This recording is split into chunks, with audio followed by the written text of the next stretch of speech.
also underscore that it would not permit the establishment of any foreign military bases. Okay, ninkan hadalkiisa waxaan ka soo qaadanay in yaro inaga muhiim inoo marka insha Allah waynu turjumi doonaa ninkan wuxuu ka socdaa I don't know hisi laakiin ma garanay cid yahay laakiin waxa uu ku qoran title-kiisa waxa ku qoran inuu Middle East baa ku qoran marka Middle East waxa weeye bariga dhexe waxaan maleynayaa inuu bariga dhexe ka soconayo magaciisuna magac Carabi buu yahay so warkiisa inuu turjumayna wuxuu isaguna ka yiraahdo Soomaaliland iyo Soomaaliya wuxuu yiri it is a statement Somalia also underscore yani statementiga waxa weeyaan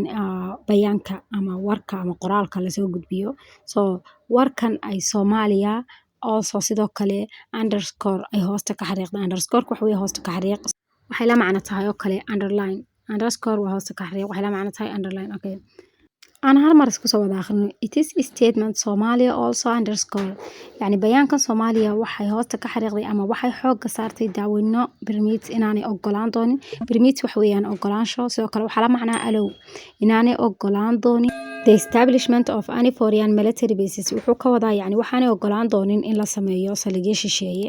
in la sameeyo yani saligyo ciidan oo shisheeye in la sameeyo okay establishment macnaheedu waxa weeyaan aasaasid ama start oo kale ama wax yani meel laga bilaabayo kale okay of any foreign yani foreign waxa weeyaan waxyaabaha qalaad ee banaanka inooga meeyay shisheeyaha oo kale marka foreign waxa weeye wax qalaad waxa ka soo horjeeda citizen oo ah muwaadin so hadalkan hadan wada macneeno waxay noqonaysaa yani bayaanka Soomaaliya hoosta ka xariiqday ama xoog saartay waxay ku diidantahay ama waxaanay ku ogolaanayn inay saligyo ciidan oo military ay siiso shisheeyaha or arrangements that would draw the country into proxy conflicts isagoo hadalkiisii wataaya wuxuu ku daray or arrangement that would draw the country into proxy conflicts okay wuxuu ka wadaa ama yani qaban qaabada arrangement waxa weeye tartiib ama habeyn yani sidoo kale waxa la isticmaalaa qaban qaabin ama qaban qaabinta wadanka uu keeni karaya proxy conflicts yani withdraw wadanka uu soo jiidi karaya ama uu keeni karaya ay la macno tahay taas okay bull oo kale la macno tahay the country dalka into proxy conflicts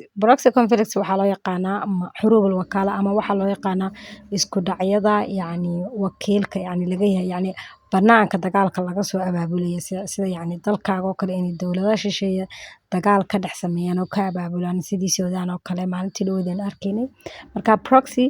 conflict ama proxy war waxaa loo yaqaanaa dagaalka yani gadaal laga soo maamulayo banaanka dawladaha shisheeye banaanka ka soo maamulay ayuu ka wadaa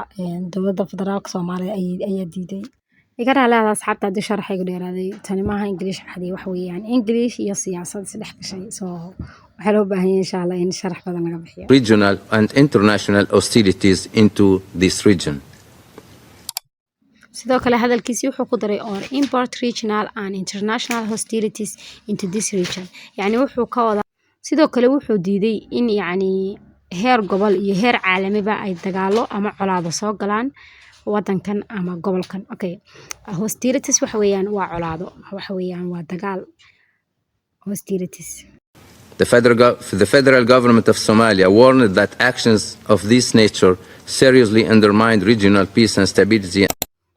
The federal government of Somalia warned that action of this nature macnaheedu waxa weeye dawladda federaalka Soomaaliya waxay ka digtay falalka noocan ah in okay the federal government of Somalia waa sala garan waxa weeye dawladda federaalka Soomaaliya warning macnaheedu waxa weeye way ka digtay it means hore uga digtay waxa weeye waa past warn waxa weeyaan digniin okay warning waxa weeye way ka digtay that action ficilkan of this nature yani ficilka noocan ah bay hore uga digtay so warn waxa weeyaan waa digniin tusaale ahaan I tried to warn him but he wouldn't listen waxaan isku dayay inaan u digo laakiin yani wuu ii joojin ma wii maqli waayo warn waxa weeye waa digniin The federal government of Somalia warned that actions of this nature seriously undermined regional peace and stability and exacerbated tensions in the region. seriously undermine regional peace and stability macnaheedu waxa weeyaan dawladda federaalka Soomaaliya yani hadalkii hore inuu ku soo macneynayna dawladda federaalka Soomaaliya ayaa ka digtay in falka noocan ah seriously undermine yani inuu si weyn undermine waxa weeye wiiqtaan seriously undermine inuu si weyn u wiiqayo regional peace yani xasilooni yani dhahdee regional peace yani nabadda gobolka and stability iyo xasiloonida sidoo kale wuxuu ku daray yani exacerbated tension in the region sidoo kale waxay sii kordhinaysaa ama waxay sii kordhinaysaa xiisada gobolka exacerbated macnaheedu waxa weeye waa make problem or made bad situation yani waa xaalad abuur ama inaad xaaladda yani aad yani dee wax meel dhibaato ka jirto kale aad dab kusii shidid waxa weeye waa exacerbated tensions in the region. On 27 December, a joint session of Somalia's two houses of parliament also condemned. Okay, wuxuu ku bilaabay on 27 December 27 December. Okay, intaanaan macnayno 27 December. Waxaan u malaynaa 27 December inay tahay maalintii Somaliland ay wadanka kale ugu dhawaaqay ictiraafka. So on maxaa halkan geliyay baan kuu sheegaya. On horta waxyaabo badan baa loo isticmaalaa. Marka maanta ma soo dhamaan karino. So intay halkan ugu jirto kale ayaan kuu sharaxaya. Waxay 27 ugu horeysay on waxaa jirta in on de waxyaabo badan loo isticmaalo khaasatan tan aan hadeer doonayno inaan sharaxno marka doonaysid bisha tusaale ahaan bisha waa January maalin bad wax sameysay tusaale ahaan January labadeedii bad qalin jabisay waa inaad ka horeysiisaa on maalinta bisha kala soo baxaysid waxaa raacaysa on tusaale aan ku siiyo let me tell you one example waxaad odhanaysaa tusaale ahaan we got the first on 20 January waxaan isfurnay 20kii January tusaale kale aan ku siiyo I was born on February 4th 1994 waxaan dhashay 1994 afarteedii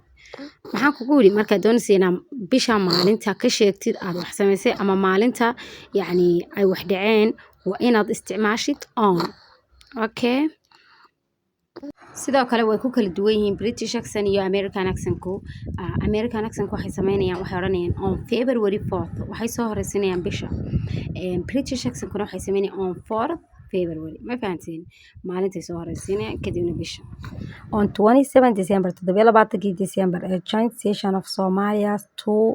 houses of parliament wuxuu ka wadaa 27kii yani December labada aqal ee baarlamaanka Soomaaliya waxay yeesheen fadhi wada jira yani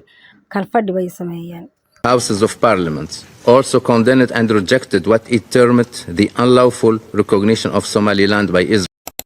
wuxuu dhahay also condemned sidoo kale waxay cambaariyeen and rejected oo ay diideen what it term waxay ugu yeedheen ama waxay ugu waceen hadalku waa soo socdaa marka rejected waxa weeye diidmo sidoo kale waxaad oran kartaa refused oo ah iyaduna diidmo declined waa diidmo iyadna termed widi oo waxay ugu waceena so termed sidoo kale named baad oranaysaa waxay ugu yeedheen ama called labadaba waa isticmaal kartaa saddexdaba yaa waa isku macne also condemned and rejected what it term the unlawful yani waxay cambaariyeen oo ay diideen yani waxay ugu waceen unlawful yani waxaan ahayn sharci unlawful recognition yani ictiraaf aan ahayn yani ama aqoonsi aan ahayn sharci unlawful macnaheedu waxa weeye waxaan sharci ahayn sidoo kale waxaa la macnaa illegal yani waxaan sharci ahayn yani hadalkeena haddaan isku soo wada qaadno labadii gole ee wada kalfadhiga yeeshay waxay cambaariyeen oo ay diideen yani unlawful recognition of Somaliland by Israel yani ictiraafka ama aqoonsiga yani sharci darada Somaliland wadankaasi uu ugu dhawaaqay ay labada gole diideen okay Israel's announcement prompted widespread reactions. Israel announcement prompted widespread reaction from the region wuxuu dhahay ku dhawaaqada ay ku dhawaaqday Somaliland ee ictiraaftay ayaa falcelin ballaaran ayaa waxay yani ka timid gobolka okay And beyond, including from Egypt, Jordan, Djibouti, Saudi Arabia, Turkey, among others, as well as a joint statement by 20 Middle Eastern and African countries. Okay, hore wuxuu yiri waxay falcelin ballaaran ka dhalatay gobolka sidoo kale waxay ka dhalatay Egypt, Masar. Okay, sidoo kale falcelinta waxaa laga helay Djibouti, Saudi Arabia iyo wadamada badan oo soo qaaday sidoo kale wuxuu dhahay among others as well as yani kuwa kale ayaa as well as sidaas oo kale as well as waxa weeye sidoo kale as well as oo kale a joint statement waxa weeyaan yani si wada jira ayaa bayaan bay u soo saareen by 20 Middle Eastern and African countries yacni wuxuu dhahay $20 Middle Eastern yacni bariga dhexe kasoo jeeda and African countries iyo wadamada Afrika ayaa sidoo kale waxay sameeyeen falcelin ayay ka muujiyeen falkii Somaliland 27 December lagu dhawaaqay. In 1960, when Somaliland emerged as an independent state, Israel was among 35 countries that formally recognized. Okay, hadalkiisa wuxuu ku bilaabay ninkan waa ninkii Somaliland u doodayay in 1960. Okay, haddaba in yani wax badan baa loo isticmaalaa laakiin halkan oo kale imika waa 60gii waxa weeye waa sanadkaas markii lagu jiray. Okay, in waxaa loo isticmaalaa markaynu yani halkan oo kale eegno sanadada waa loo isticmaalaa. Sanadada waa loo isticmaalaa wax badanna waa loo isticmaalaa kale. Okay, tusaale ahaan in 1994 I was born. 1994 ayaan dhashay. I was born in 90s. Waxaan dhashay sagaashamaadkii. So in waxaad u isticmaalaysaa yani sanado. Okay, tusaale ahaan in 2025 ayaa Somaliland wadankaasi ugu dhawaaqay madax bannaan. Okay, marka doonaysa inaad sanad soo qaadatid waa inaad in sheegtid. Intaas yaro kooban baynu kasoo qaadan. In 1960 when Somaliland emerged as an independent state. Wuxuu ka wadaa markii yani 1960kii markay Somaliland emerged. Macnaheedu waxa weeyaan markay noqotay ama aan idhaahdee markay u muuqatay yani appear or come out yani markay noqotay dowlad independent ah oo madax bannaan ayay noqotay. Okay, Israel was among 35 countries that normally recognized it. Okay, wuxuu dhahay wadankaasi wuxuu ka mid noqday 35kii wadan ee sida caadiga u aqoonsaday 1960. Dalkaas baa ka mid ahaa 35 dal oo Somaliland ictiraafay. Okay. In the late 1980s, under the regime of Siad Barre,